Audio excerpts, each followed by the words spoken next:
Hello అండి, ఈరోజు అయితే కనుక మనం కొబ్బరి పాలతో కోడి కూర చేసుకుందామండి. చాలా టేస్టీగా ఉంటుంది. ఇది పులావ్లోకి, బిర్యానీలోకి, ప్లెయిన్ రైస్లో కూడా చాలా బాగుంటుంది. ఇది ముఖ్యంగా బిర్యానీ, ప్లెయిన్ పులావ్ వాటిలోకి, బగారా రైస్లోకి చాలా చాలా టేస్టీగా ఉంటుందండి. ముక్క కూడా చూడండి, బాగా కుక్ అయిపోయి మనకి ఎంత జ్యూసీగా ఉందో.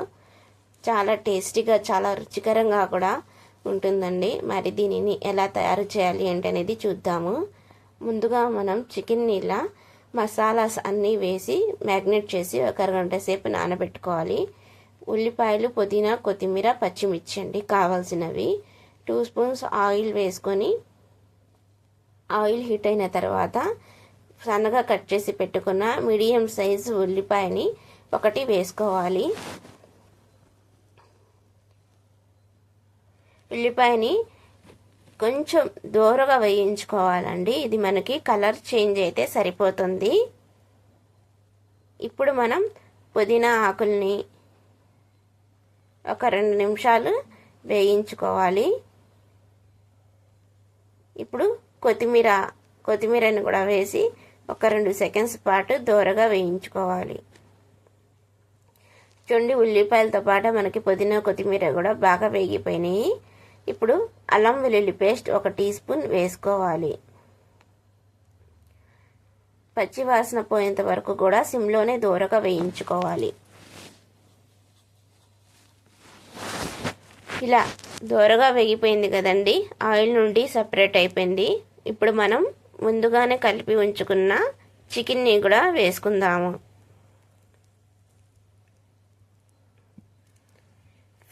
ఫ్రిడ్జ్లో అయినా కానీ లేదా బయట అయినా కానీ ఒక అరగంట సేపు నానబెట్టుకోవాలండి. ఇలా మ్యాగ్నేట్ చేసిన మొత్తం మసాలా స్పైసెస్ అన్నీ కలిపి ఇలా అరగంట సేపు నానబెట్టుకోవాలి.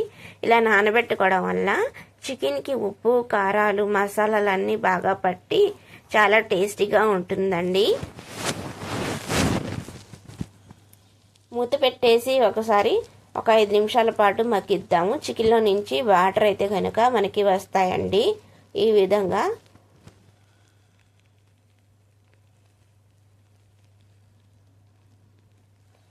ఒకసారి అయితే కింద నుంచి అడుగు నుండి కలుపుకోవాలండి.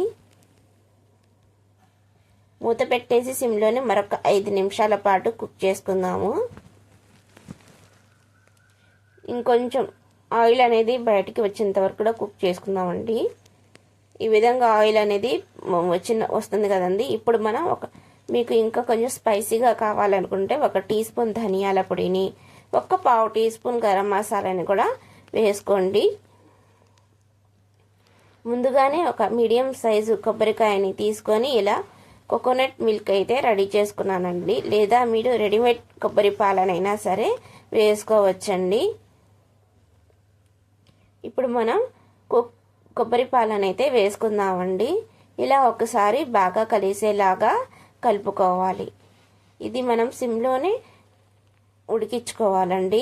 చూడండి, ఈ విధంగా మనకి పొంగెలా బాగా వచ్చిందో. ఇప్పుడు మనం ఒకసారి బాగా కలిసేలాగా కలుపుకుందామండి అడుగు నుండి.